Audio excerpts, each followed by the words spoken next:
இன்றைய நாளுக்குரிய வேத வாசிப்பு மாற்கு 7ஆம் அதிகாரம் 24ஆம் வசனம் தொடக்கம் 30ஆம் வசனம் வரை. மாற்கு 7ஆம் அதிகாரம் 24ஆம் வசனம் தொடக்கம் 30ஆம் வசனம் வரை.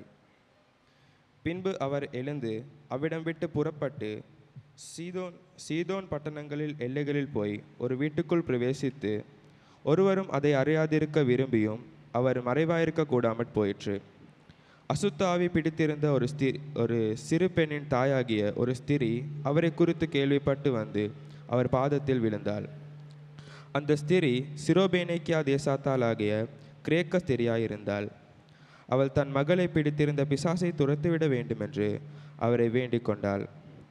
இயேசு அவளை நோக்கி, முந்தி பிள்ளைகள் திருப்தி அடையட்டும், பிள்ளைகளின் அப்பத்தை எடுத்து நாய்க்குட்டிகளுக்கு போடுகிறது நல்லதல்ல என்றார். அதற்கு அவள், மெய்தான் ஆண்டவரே, ஆகிலும் மேஜையின் கீழிருக்கும் நாய்க்குட்டிகள் பிள்ளைகள் சிந்துகிற துணிக்கைகளை தின்னுமே என்றாள். அப்பொழுது அவர், நீ சொன்ன வார்த்தைகளின் நிமித்தம் போகலாம், பிசாசு உன் மகளை விட்டு நீங்கி போயிற்று என்றார். அவள் தன் வீட்டுக்கு வந்த பொழுது பிசாசு போய்விட்டதையும் தன் மகள் கட்டிலில் படுத்திருக்கிறதையும் கண்டாள். ஆமென்.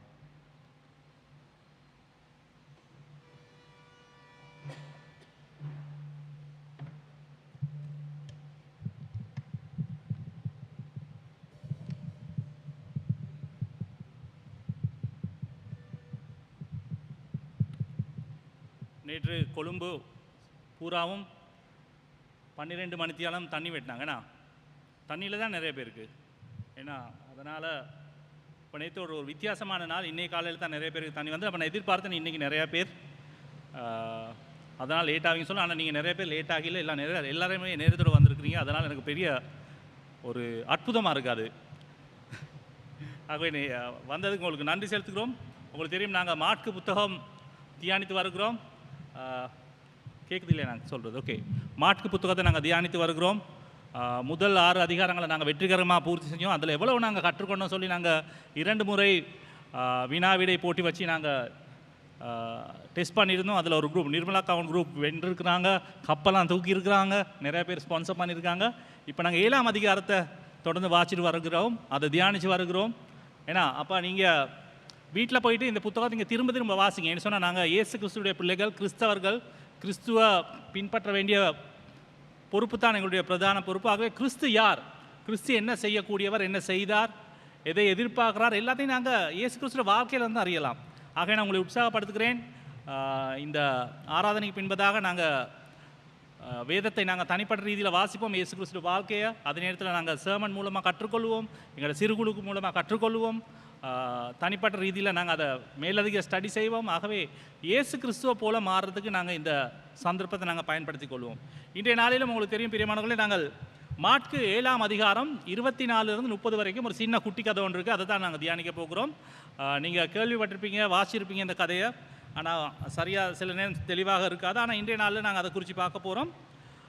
இது ஆரம்பிக்கிறதுக்கு முன்பதாக நான் உங்கள்கிட்ட 2 கேள்வி கேட்க போகிறேன். 2 கேள்வி தான், சரியா? எத்தனை பேர் நம்புறீங்க இயேசுவால் ஆகாதது ஒன்றுமில்லை என்று சொல்லி? எத்தனை பேர் நம்புறீங்க இயேசுவால் ஆகாதது ஒன்றுமே இல்லை? சரி, தேங்க்யூ. அதுக்கு ஆப்போசிட்டாக இருக்கவங்க யாரு? அப்படியும் இல்லையா? எல்லாரும் கேள்வியே விளங்கலையா உங்களுக்கு? ரைட். ஆனால் நாங்கள் இந்த பேசேஜில் பார்க்க போகிறோம், இயேசுவால் ஆகாதது காரியமும் இருக்குது. இந்த பேசேஜில் இயேசுவால் ஆகாத காரியமும் இருக்குது. நீங்கள் ஷாக்காவீங்க, என்னடா சொல்லி. இந்த பேசேஜில் வேறு காரியம் இருக்குது. இயேசுவால் பாவம் செய்ய முடியுமா? இல்லை தானே? ஏன்னா ஆனால் இந்த பகுதியில் அப்படி இல்லை, வேறொரு பகுதியில் நாங்கள் தியானிக்க போகிறோம். இன்னொரு கேள்வி, எத்தனை பேர் நம்புறீங்க அந்நிய மதத்தை சேர்ந்த ஒருவருக்கு இயேசுடைய மனதை மாற்ற முடியும் சொல்லி? இயேசுவை விசுவாசிக்காத, இயேசுக்கு கீழ்ப்படியாத ஒருவருக்கு இயேசுடைய மனசை மாற்ற முடியுமா? அது முடியாதுண்ணா. கேட்குது இல்லையா நான் பேசுறது? நான் ரொம்ப கிட்ட வரணும்ண்ணா. உங்களுக்கெல்லாம் கேட்குதா?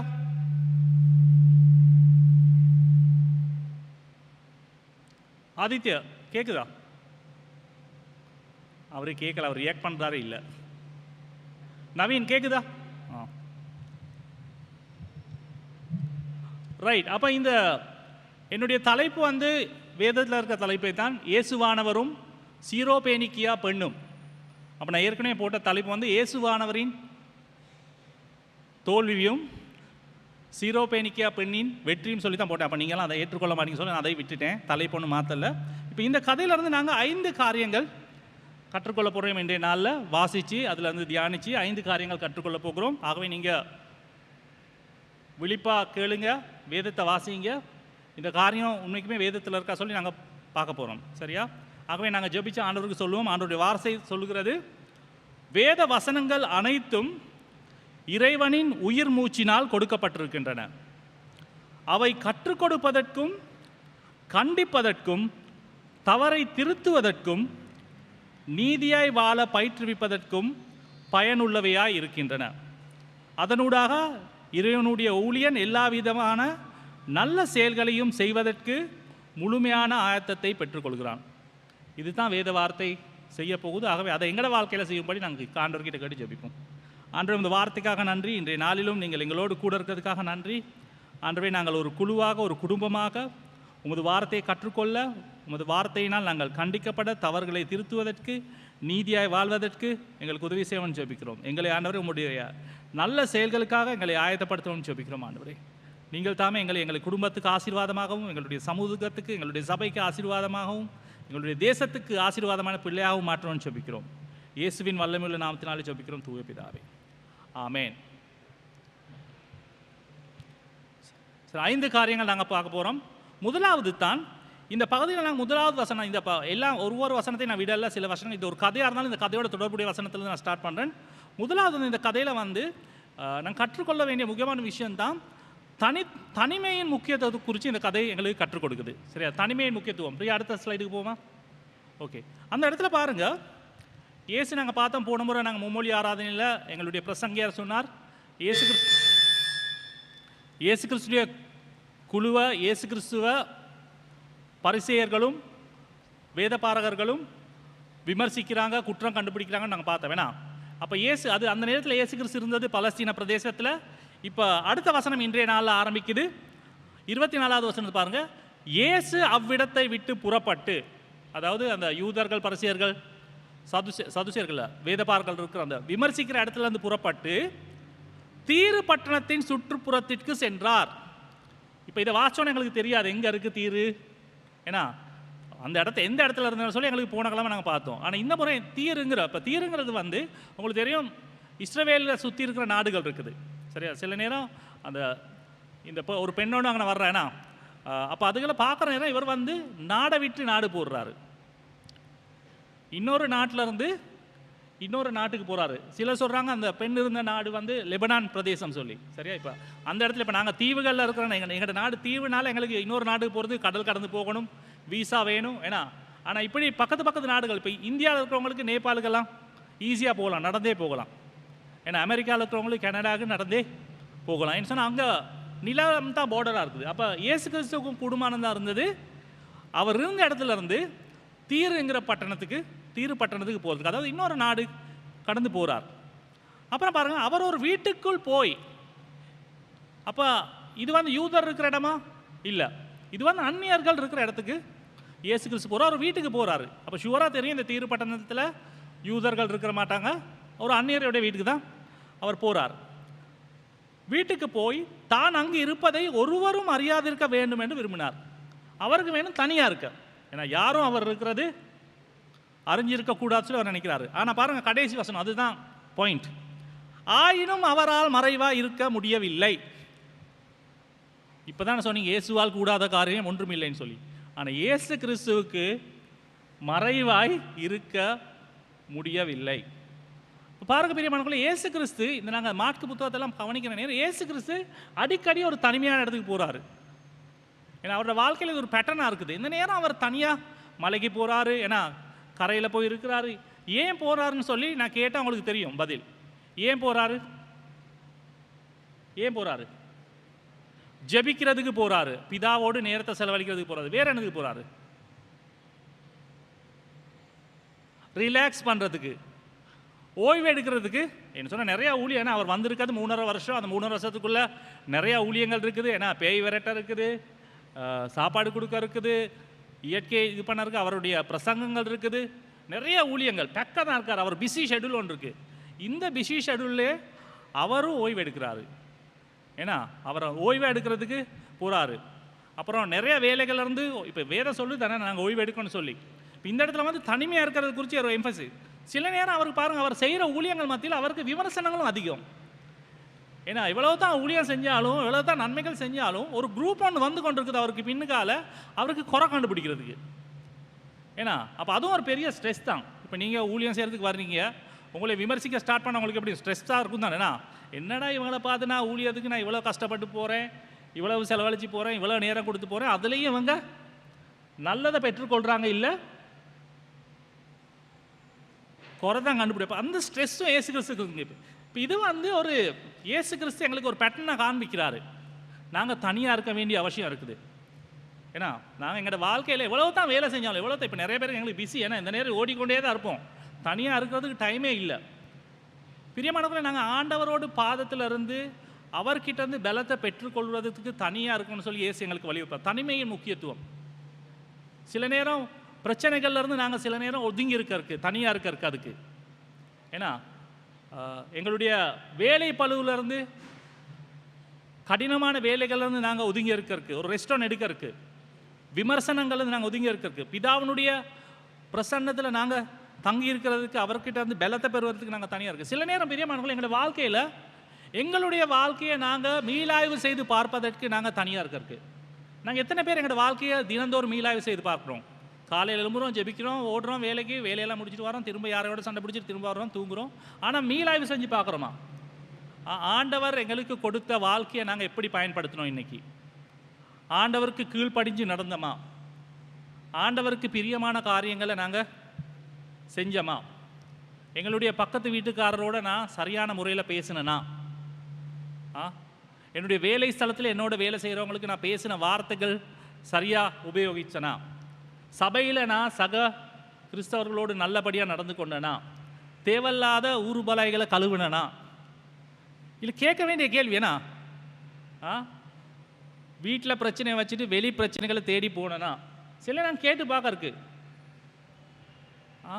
ஆண்டவருக்கு பிரியமில்லாத காரியங்களை என்னுடைய வாழ்க்கையில் செஞ்சேனா?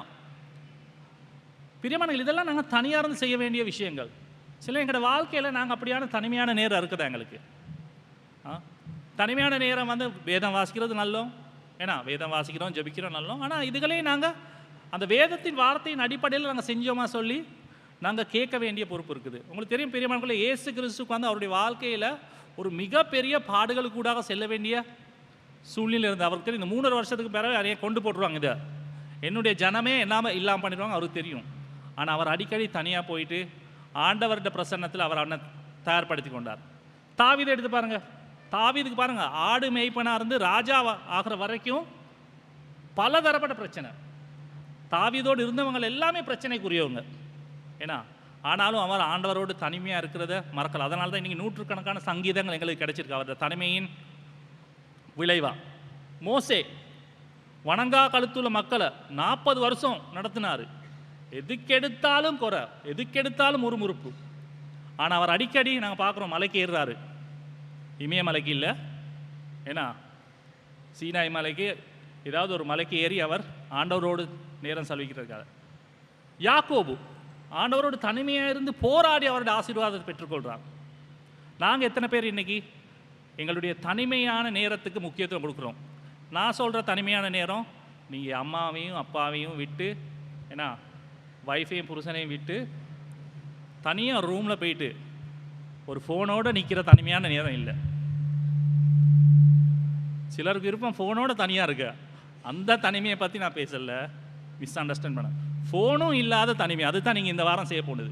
ஃபோனையும் விட்டுட்டு தனிமையாக ஒரு நேரத்தை நாங்கள் செலவழிக்கணும். சில நேரம் நாங்கள் எக்ஸசைஸ் நடக்கிற நேரம், இப்போ சிலர் நடக்கிற, நான் கேள்விப்பட்டேன், சில நேரம் விஹாரமாதேவி பார்க்கல நடக்கிறீங்க, பீச்சில் நடக்கிறீங்க, ஏன்னா ரோட்டில் நடக்கிறீங்க. நடக்கிற நேரம் நீங்கள் யோசிக்கலாம் இதெல்லாம் குறித்து. எங்களை மீளாய்வு செய்து பார்க்க வேண்டிய இயேசு கிறிஸ்துக்கு அது தேவையில்லை. ஏன்னா ஆனால் இயேசு கிறிஸ்துக்கு தேவை ஆண்டவருடைய பலத்தை பெற்றுக்கொள்ள, ஆண்டவரோடு உறவு பெற்றுக்கொள்ள. ஆனால் நாங்கள் பாவிகள், நாங்கள் கரைப்பட்ட பாவிகள், எங்களுக்கு வேணும் நாங்களே சில நேரம் பிளவிடுறதுக்கு, பாவங்கள் செய்கிறதுக்கு அதிகமான சந்தர்ப்பங்கள் இருக்குது. ஆகவே இயேசு கிறிஸ்து இந்த பாடத்திலையும் இந்த கதையிலையும் எங்களை கற்றுக் கொடுக்கிறார் தனிமையின் முக்கியத்துவம் குறித்து. 2வது பிரியமானவர்களே, தாழ்மையின் முக்கியத்துவம். தாழ்மையின் முக்கியத்துவத்தை எங்களுக்கு கற்றுக் கொடுக்கிறது வந்து இந்த இங்கே இருக்க பெண். நாங்கள் 25வது வசனத்தை வாசிப்போம். அவரை குறித்து கேள்விப்பட்ட ஒரு பெண் யோசிச்சு பாருங்க, ஒரு பெண் உடனே அவரிடம் வந்து அவருடைய பாதத்தில் விழுந்தாள். என்னுடைய தலைப்பு வந்து இங்கே தாழ்மை முக்கியம். பாதத்தில் விழுந்தாள். அவளது சிறிய மகளை ஒரு தீய ஆவி பிடித்திருந்தது. அந்த பெண்ணுக்கு ஒரு சிறிய மகள் இருக்கு. அது வந்து என்னது, அந்த மகள் சிறியதா அல்லது பெரிய மகள்கள் இருந்தாங்களா சொல்லி எங்களுக்கு தெரியும். ஆனால் ஒரு சிறிய மகள் இருந்திருக்கு. ஆனால் தீய ஆவி பிடித்திருந்தது. சீரோபேனிக்காவை பிறப்பிடமாக கொண்ட அந்த கிரேக்க பெண்.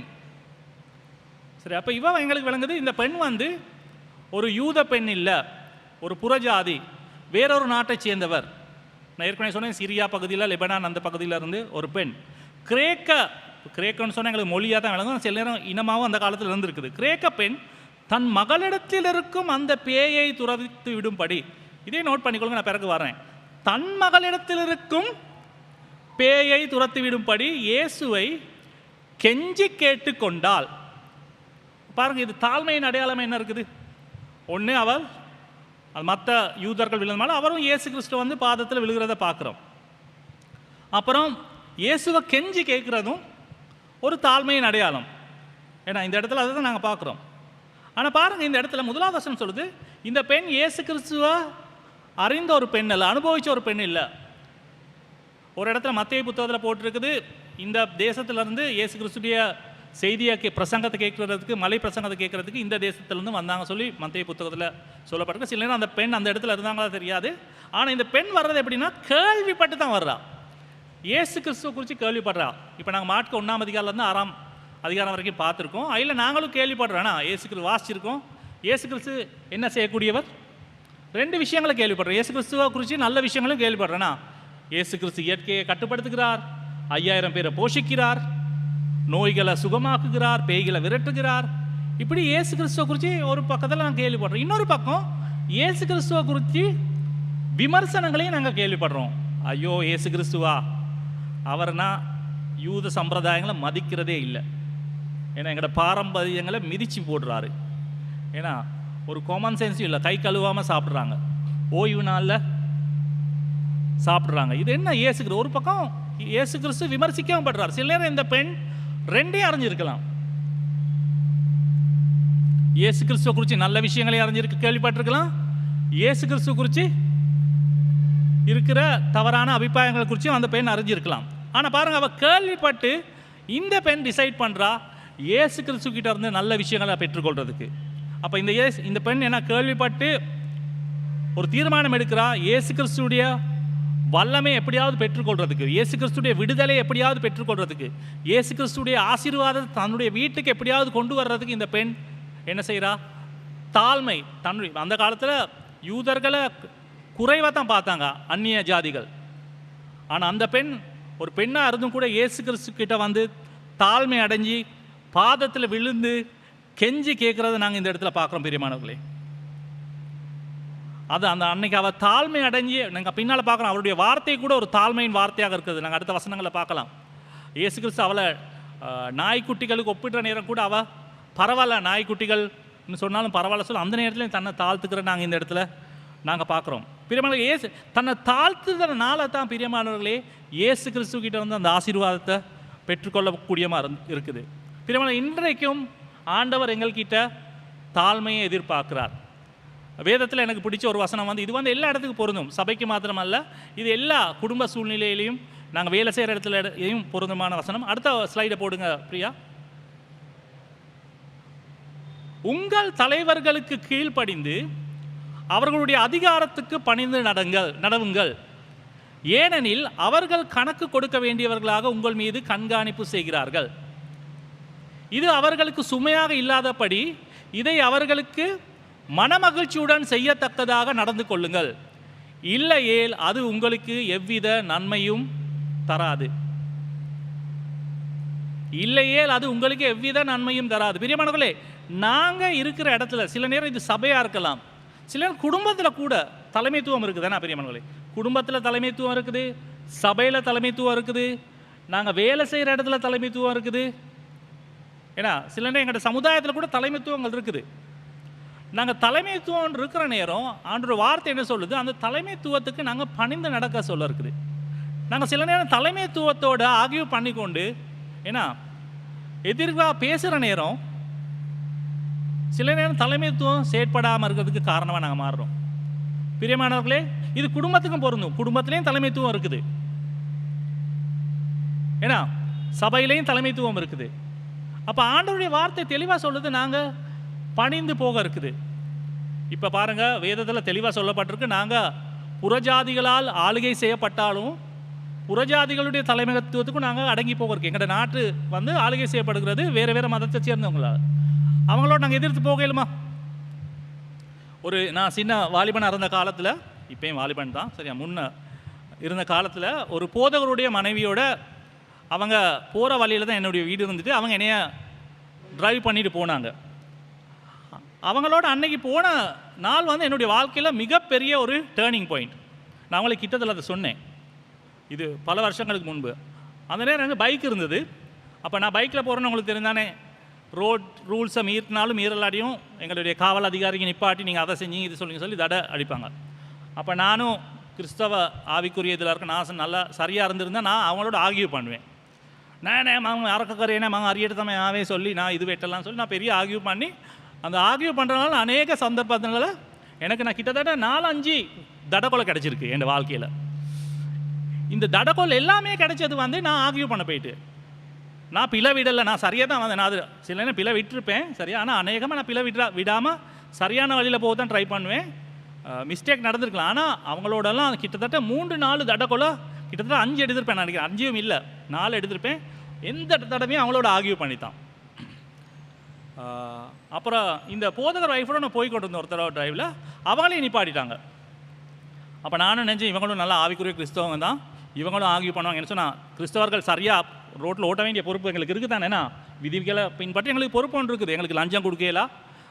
ஆகவே நாங்கள் சரியான முறையில் இது பண்ண நாங்கள் ஆகியூ பண்ணோம். இப்போ இவங்ககிட்ட கேட்டாங்க கண்ட லைசனுக்கு, அவங்க என்ன தெரியுமா சொன்னாங்க, அனே மாத்தியா சமாவேண்ட மாத்தியா ராலாமி சமாவேண்டத்தை கேட்டாங்க. நான் ஷொக் ஆகிட்டேன், என்னடா இவங்க போயிட்டு இவங்ககிட்ட மன்னிப்பு கேட்குறாங்க சொல்லி. அவ்வளோ தான் சொன்னாங்க. அதுக்கு யான் மிஸ் யான் சொல்லிட்டாங்க. அந்த ட்ரிக்கை நான் இன்றைக்கி வரைக்கும் பின்பற்றுறேன். இப்போ அவங்கள எனக்கு திருத்த முடியுமா? திருத்த முடியாது. நான் லாயரும் இல்லை நீதிபதியும் இல்லை சரியா. அவங்க பிளான் பண்ணி வச்சுருக்காங்க. சிலர் உங்களுக்கு எல்லாரும் கெட்டவங்க இல்லை, பிளான் பண்ணி வச்சுருக்காங்க. இப்போ இவங்களோட ஆகியூ பண்ணி என்கிட்ட டைமே வேஸ்ட் பண்ணி நான் லஞ்சமும் கொடுக்க போகிறதில்ல. நீங்கள் சொன்னால் நம்ப மாட்டீங்க, நான் இன்றைக்கி வரைக்கும் தடக்கொலை எடுத்ததில்லை சரியா. நான் அமெரிக்காவிலையும் வாங்க ஓட்டியிருக்கேன் 3.5 வருஷம், ஒரு தடக்கொலையும் நான் இன்றைக்கி வரைக்கும் எடுக்கலை. இப்போ நாளைக்கு எடுப்பேனா தெரியும், இன்றைக்கி எடுக்கலாம். கிட்டத்துலேயே நிப்பாட்டினாங்க, பொய்க்கு தான் நிப்பாட்டார் எனக்கு தெரியும். அந்த லைனே இல்லை, 2-3 பொய்க்கு அனே சமாவேண்ட சார்னு சொல்லிவிட்டு யாண்டு சொல்லிடுவோம். சில நேரம் ஏற்றுக்கொள்ள மாட்டாங்க. ஆனால் சில நேரம் நாங்கள் தாழ்மையாக வர நேரம் அவங்களும் எஜஸ் அவங்க. அதை தான் நான் சொல்கிறேன். குடும்பத்தில் பெரியமானவர்களே, நீங்கள் தலைமைத்துவம் இருக்குன்னு சொன்னால் கொஞ்சம் தாழ்மையாக போங்க உங்களோட கணவன்மார்களுக்கு. ஏன்னா ஆஃபீஸில் உங்களோட பஸ்ஸுக்கு தாழ்மையாக போங்க. பஸ்ஸோட நீங்கள் அட்டாக் பண்ணிக்கொண்டு ஆகியூ பண்ணிட்டு போனால் உங்களுக்கு என்னது, அது உங்களுக்கு எவ்வித நன்மையும் தராது. சபையில் கூட தலைவர்களுக்கு கொஞ்சம் தாழ்மையாக போங்க.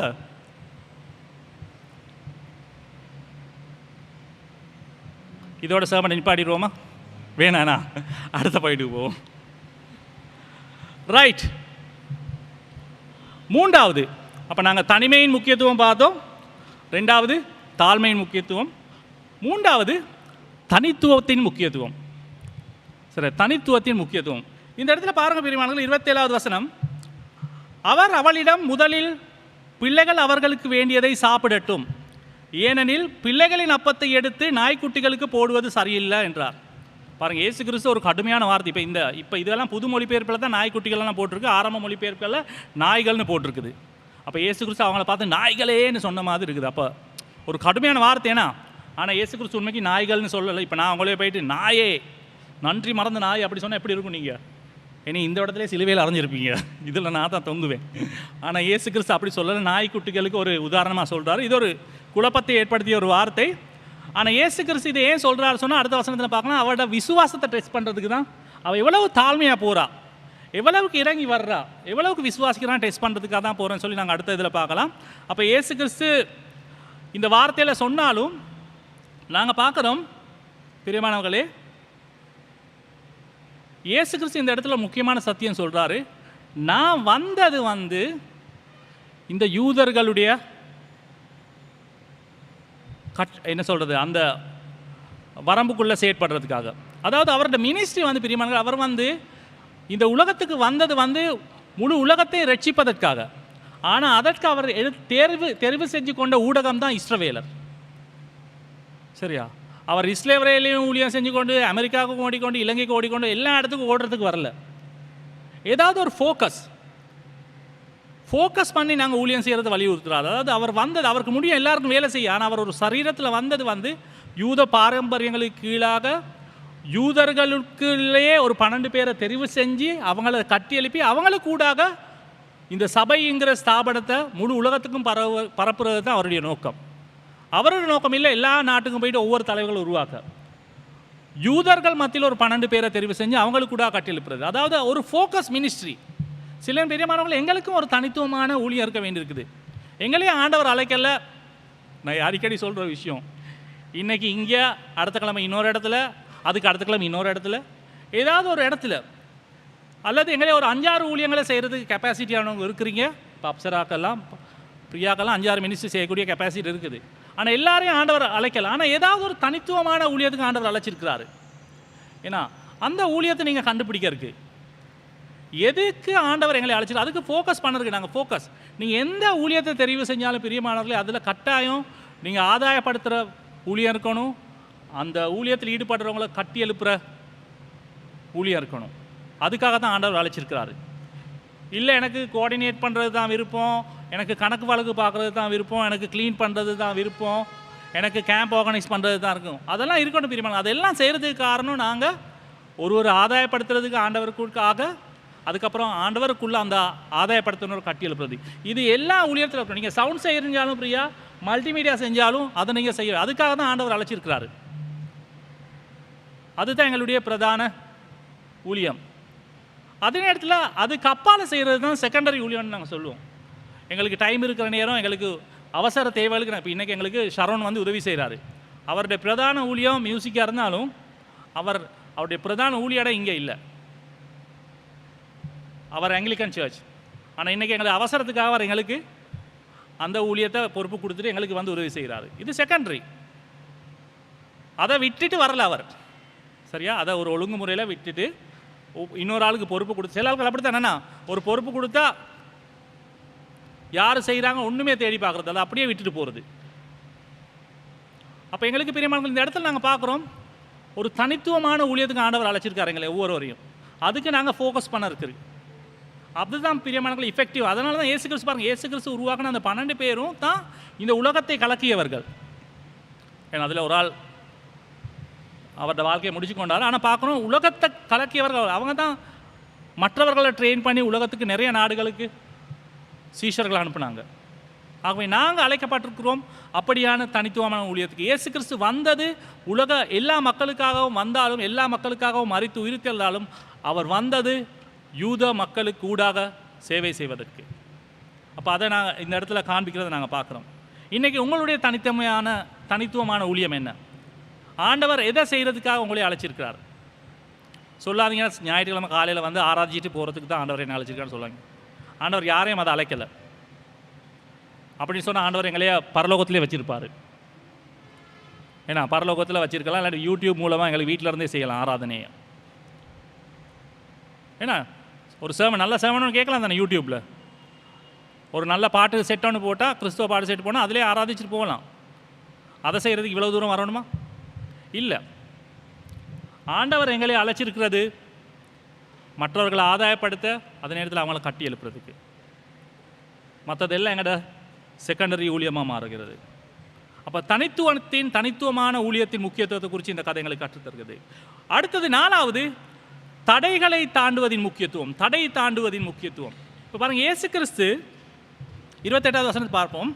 இயேசு கிறிஸ்து இந்த பெண்ணுக்கு ஒஃபர் பண்ணலாட்டியும் அந்த பெண் சொல்கிறார், அதற்கு அவள், ஆம் ஆண்டவரே, ஆயினும் மேசையின் கீழ் இருக்கும் நாய்க்குட்டிகள் கூட பிள்ளைகள் சிந்தும் அப்பத்துண்டுகளை தின்னுமே என்று பதிலளித்தாள். அப்போ இயேசு கிறிஸ்து தன்னை நாய்க்குட்டின்னு சொன்னாலும் பரவாயில்ல. அப்போ நாய்க்குட்டி அந்த மேசையில் விழுகிற சாப்பாடு துண்டுகளை சாப்பிடுன்னு சொல்லி அவ்வளவுக்கு இறங்குறா. அப்போ இயேசு கிறிஸ்து என்ன சொல்கிறார்? அப்பொழுது அவர் அவளிடம், உனது இந்த பதிலே போதும், போகலாம் என்று சொல்கிறார். அப்போ அந்த பேய் உன் மகளை விட்டு சென்று விட்டது என்றார். அப்போ அவருடைய விசுவாசம், அவளுடைய தாழ்மை இயேசு கிறிஸ்துடைய மனதை மாற்ற வச்சிருக்கிறது. இயேசு கிறிஸ்துடைய நோக்கம் யூதர்களை ஆசீர்வதிக்கிறதுக்கு, ஆனால் அவளுடைய ஜெபம், அவளுடைய தாழ்மை அந்த ஆசீர்வாதத்தை அவளுக்கும் கொடுத்ததை நாங்கள் பார்க்குறோம் பிரியமானவர்களே. இப்போ இந்த இயேசு கிறிஸ்து அந்த பெண்ணை ஒதுக்கல்ல. நீ எங்களோட குரூப் இல்லை, எங்களோட ஃப்ரெண்ட்ஸ் இல்லை, நீங்கள் அந்த ஜாதி, உங்களோட ஸ்டேட்டஸ் என்ன, எங்களோட ஸ்டேட்டஸ் என்ன சொல்லி இயேசு கிறிஸ்து ஒதுக்கலைண்ணா. உங்களோட கலர் வேறு, எங்களோட கலர் வேறு, உங்களோட மொழி வேறு, எங்களோட மொழி வேறு, இதெல்லாம் எங்களுக்குள்ளே இருக்குது தானேண்ணா. ஏன்னா உங்களோட இனம் வேறு, எங்களோட இனம் வேறு. இப்போ கிறிஸ்தவர்களுக்குள்ளே இது இருக்குது. ஆனால் இயேசு கிறிஸ்து அப்படி செய்யலை பிரியமானவர்களே. இயேசு கிறிஸ்து யூதர்களுக்காக வந்தாலும் மற்றவர்களையும் ஆசீர்வதிக்கிற தேவன், மற்றவர்களையும் சுகப்படுத்தின தேவன். அவர் மற்றவர்களை வீட்டுக்கு போகிறதுக்கு தாங்க நாங்கள் பார்க்குறோம். இந்த இயேசு கிறிஸ்து என்ன இடத்துல இருந்து இன்னொரு நாட்டுக்கு போகிறார். இன்னொரு நாட்டுக்கு போயிட்டு ஒரு அந்நிய வீட்டில் தான் அவர் இருக்கிறாரு. ஆனால் நாங்கள் பாருங்கள், சில பக்கத்து வீட்டிலே போக மாட்டோம். யோசிச்சு பாருங்கள், எங்களோட கல்யாண வீடுகளை யோசிச்சு பாருங்கள், மைய வீடுகளை யோசிச்சு பாருங்கள். நாங்கள் ஆள் பார்த்து தானே போகிறதுனா, ஆள் பார்த்து, முகம் பார்த்து, ஸ்டேட்டஸ் பார்த்து, இனம் பார்த்து, ஜாதி பார்த்து. ஆனால் கேட்டால் சொல்ல நாங்கள் கிறிஸ்தவர்கள்.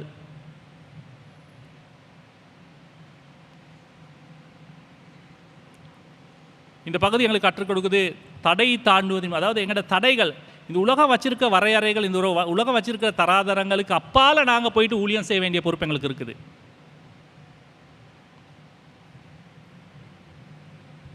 ஐந்தாவது, இது கொஞ்சம் கடினமானது. இது ஏற்கனவே உங்களுக்கு சொன்னேன், தன் வீட்டு பேயின் முக்கியத்துவம்.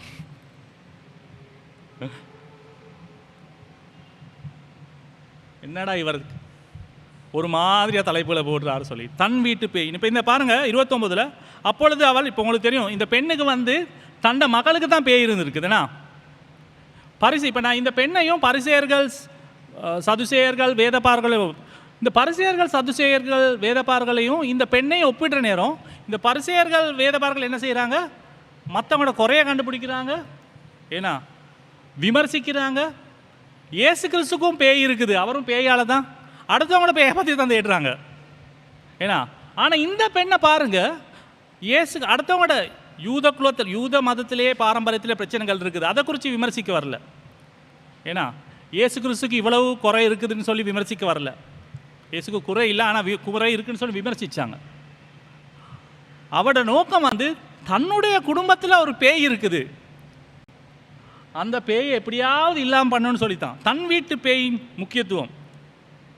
அப்போ இந்த இடத்துல பார்க்குறோம், இந்த பெண் அவள் இயேசு கிறிஸ்துவுக்கு தாழ்மையாக வந்தது, கெஞ்சி கேட்டது, பாதத்தில் விழுந்தது, தன்னுடைய குடும்பத்துக்கு விடுதலையை கொண்டு வர்றதுக்காக.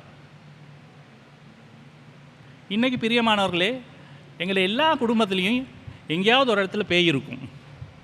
இப்போ இந்த குடும்பத்தில் சின்ன பெண்ணுக்கு தான், இப்போ நீங்கள் யோசிக்காதீங்க, எங்களோட வீட்டில் அவருக்கு பேய் இருக்குது, எங்களோட வீட்டில். இப்போ பிரதீப்புக்கு என்னை பார்த்து முறைக்குது, நானும் பிரதீபிக்காத முறைக்கிறேன். ஜெரமி சில நேரம் பேய் விளையாடலாம், நான் விளையாடலாம். எங்கள்கிட்ட வீட்டிலே பேய்கள் இருக்குதுண்ணா, ஒவ்வொரு வீட்லேயும் இருக்குதுண்ணா. ஆனால் நாங்கள் இயேசு கிறிஸ்துக்கிட்டே ஏன் வர்றோம்? அந்த பேயை விரட்டுறதுக்கு வரணும் முதல்ல. இன்றைக்கி நிறைய பேர் மற்ற வீட்டில் இருக்க பேயை விரட்ட தான் வர்றாங்க சபைக்கு. அந்த குடும்பத்தில் இப்படி நடக்குது, இந்த குடும்பத்தில் இப்படி நடக்குது. பிரியமானவர்களே, அதை இயேசு கிறிஸ்து பார்த்துக்கொள்வார். அதுக்கு இருக்கான தலைமைத்துவம், அவங்களோட ஈடுபடுறவங்க அதை பார்த்துக்கொள்வாங்க. எங்கட வீட்டில் என்ன பேய் இருக்குது? அது மனைவிக்கு இருக்கலாம், கணவனுக்கு இருக்கலாம், அந்த பேய் அம்மாவுக்கு இருக்கலாம், அப்பாவுக்கு இருக்கலாம். அந்த பேயை நாங்கள் விரட்டுறதுக்காக நான் வருவோம் ஆண்டோட பாதத்துக்கு. மற்ற பேய்களை குறித்து அவங்க பார்த்துக்கொள்ளட்டும். இந்த கிரேக்க பெண், சீரோபேனிக்காவை சேர்ந்த பெண், ஒரு பெண், யூதர் அல்லாத பெண், ஆண்டவராக இயேசு கிறிஸ்துவை அறியாத பெண், இயேசு கிறிஸ்து வந்தது பிரிவானங்களே, தன்னுடைய குடும்பத்துக்கு விடுதலை வேணும். அதுக்காக தான் இயேசு கிறிஸ்து கிட்ட வந்தா. இன்றைக்கி நாங்கள் இயேசு கிறிஸ்து வருவோம், ஆண்டவர்கிட்ட வருவோம், ஏன்னா சபைக்கு வருவோம், எங்களுடைய வாழ்க்கையில் விடுதலை, எங்களோட குடும்பத்துக்கு ஒரு விடுதலை கேட்டு நாங்கள் வருவோம். அப்படி வர்ற நேரம், நாங்கள் தாழ்மையாக வர்ற நேரம் பெரியமானவர்களை ஆண்டவராக இயேசு கிறிஸ்து எங்களை விடுதலை செய்கிறவராக இருக்கிறார். இன்றைக்கி கம்யூனியன் நாங்கள் எங்களுடைய வாழ்க்கையை நாங்கள் ஆராய்ந்து பார்ப்போம். இந்த சர்மன் அடிப்படையில் நாங்கள் மன்னிப்பு கேட்போம் ஆண்டவர்கிட்ட. நாங்கள் கண்களை மூடி நாங்கள் இந்த நேரத்தில் ஒரு சில வினாடிகள் நாங்கள் கழிப்போம்.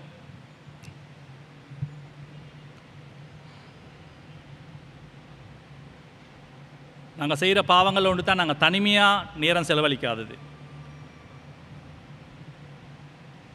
தனிமையாக நேரம் செலவழிக்காமல், ஆண்டவருடைய பாதத்தில் இருக்காமல், ஆண்டவருடைய வார்த்தையை வாசிக்காமல், எங்களை குறித்து மீளாய்வு செய்யாமல், எங்களுடைய ஊழியத்தை குறித்து, எங்களோட வேலையை குறித்து, எங்களுடைய உறவுகளை குறித்து நாங்கள் மீளாய்வு செய்யாமல் இருந்ததுக்காக நாங்கள் ஆண்டவர்கிட்ட மன்னிப்பு கேட்போம்.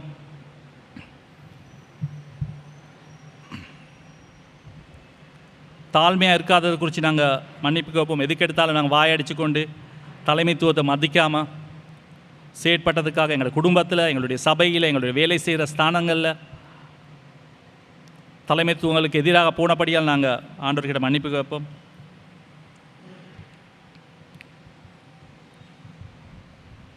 எங்களோட தனித்துவமான ஊழியத்தை நாங்கள் அலட்சியமாக எண்ணினபடியால் நாங்கள் ஆண்டவர்கிட்ட மன்னிப்பு கேட்போம்.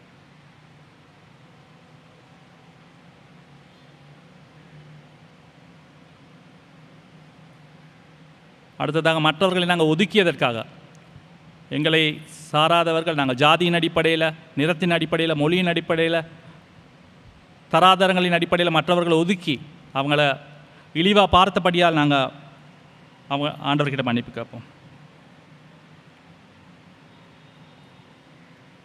அதே நேரத்தில் எங்களோட குடும்பத்தில் இருக்கிற பிரச்சனையை நாங்கள் தீர்த்துக்க வைக்காமல் நாங்கள் மற்றவர்களுடைய பிரச்சனைகளை தலையிட்டபடியாக நாங்கள் ஆண்டவர்கிட்ட மன்னிப்பு கேட்போம்.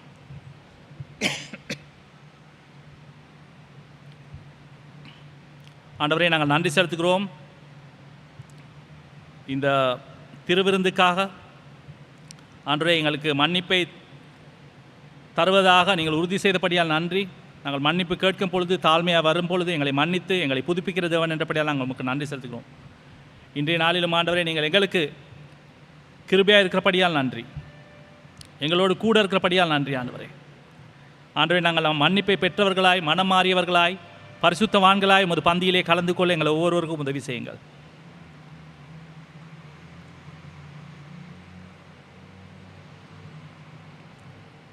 ஆண்டவருடைய வார்த்தை கூறுகிறது, நீங்கள் இந்த அப்பத்தை புசித்து இந்த பாத்திரத்தில் பானம் பண்ணும் போதெல்லாம் கர்த்தர் வரும் வரைக்கும் அவருடைய மரணத்தை தெரிவிக்கிறீர்கள். இப்படி இருக்க எவன் தகுதியின்றி கர்த்தருடைய அப்பத்தை புசித்து அவருடைய பாத்திரத்தில் பானம் பண்ணுகிறானோ அவன் கர்த்தருடைய சரீரத்தையும் இரத்தத்தையும் குறித்து குற்றமுள்ளவனாக இருப்பான். எந்த மனிதனும் தன்னைத்தானே சோதித்தறிந்து இந்த அப்பத்தை புசித்து இந்த பாத்திரத்தில் பானம் பண்ண வேண்டும். ஏனென்றால் தகுதி இல்லாமல் புசித்து பானம் பண்ணுகிறவன் கர்த்தருடைய சரீரம் என்னவென்று நிதானித்து அறியாததினால் தனக்கு நியாய தீர்ப்பு வரும்படி புசிக்கவும் பானம் பண்ணவும் செய்கிறான். இது நிமித்தம் உங்களில் அநேகர் பலவீனரும் வியாதி உள்ளவர்களுமாக இருக்கிறீர்கள், அநேகர் மரணமும் அடைந்திருக்கிறார்கள். நம்மை நாமே நிதானித்து அறிந்தால் நாம் நியாயம் தீர்க்கப்பட மாட்டோம். ஆண்டவரே, எங்களுக்கு உதவி செய்யுங்கள். நாங்கள் தகுதி உள்ளவர்களாக, உம்மால் தகுதி ஆக்கப்பட்டவர்களாக இந்த இடத்திலே வர ஆண்டவரே, உமது பந்தியிலே கலந்து கொள்ள எங்களுக்கு உதவி செய்யுங்கள். இயேசுவின் வல்லமையுள்ள நாமத்தினாலே ஜெபிக்கிறோம் தூய பிதாவே, ஆமென்.